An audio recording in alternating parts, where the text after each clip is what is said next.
There is nothing as a parent that grinds my gears more than whinging. It like grates on my eardrums, let me tell you. So these are 6 ways that you can help your child, help, not stop, help your child quit whinging. But you're going to have to be consistent. Number 1, start with creating connection. Your child has to want to be influenced by you. For that, they have to actually look up to you. They have to actually want to listen to you. And the only way you do that is by playing and getting in their world. For teenagers or children basically older than 8, you've got affection, you've got talking, you've got asking them about their favorite games, movies, celebrities, whatever they're into. Guess what? Now you're into it. Now you're into it. And this is the only way that you will get cooperation without threats, bribes, yelling, smacking, is if you create a strong connection with your child. That step, unfortunately, is non-negotiable. And it only needs to take like 10 minutes a day. Okay, just sit down, joke with them, play with them, be affectionate. Ask them about things that they're into. If they're playing a game, ask about the game. You don't have to overcomplicate it. Number 2 might sound obvious, but it is teach them the correct communication. You may think that the way that you speak is just natural. It's not. They're children. Their brain doesn't work the way that ours works. So you have to actually give them the correct communication. When they say something or they whinge, just correct them with what you would like them to say. I'm often saying to my kids, yeah, I think a better way that you could say that was, can I please have?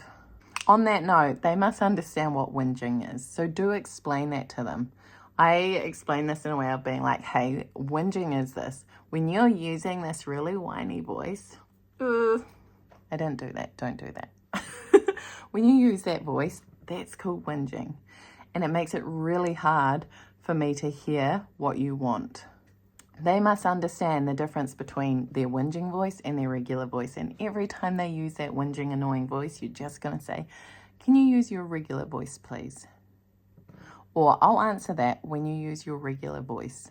Number 4, if they're whinging because they want something that you are not going to give to them, redirect them to something else. You can even have a list on your fridge of things that they can do. I want you to be really specific about this, okay? Because saying go and play with your toys, that's too general. You need to be specific. I struggle with that word, okay? I'm sorry. For example, how about you go and draw? How about we get your colouring pencils out? I know, why don't you go on the tramp? Right, giving them actual suggestions instead of just basically saying, get out of my face, I don't care what you do. Even though that can be, even though that's probably going through our head. Okay, try not to use it. But be specific. Have the list if you don't want to be thinking about things of what they can do. Write it out one time, and if they can read, just refer them back to the list.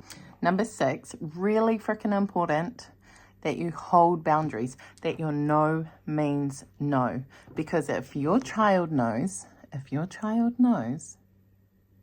that you will give in on the 23rd time that they ask, guess what? They're going to ask you 23 times. And you are going to teach them that anytime that you say no, and then you go, fine, have it. You've got to be thinking long term here. Okay, I know it's annoying in the short term. If they keep going, I want you to just say something along the lines of, hey, you've already asked me that.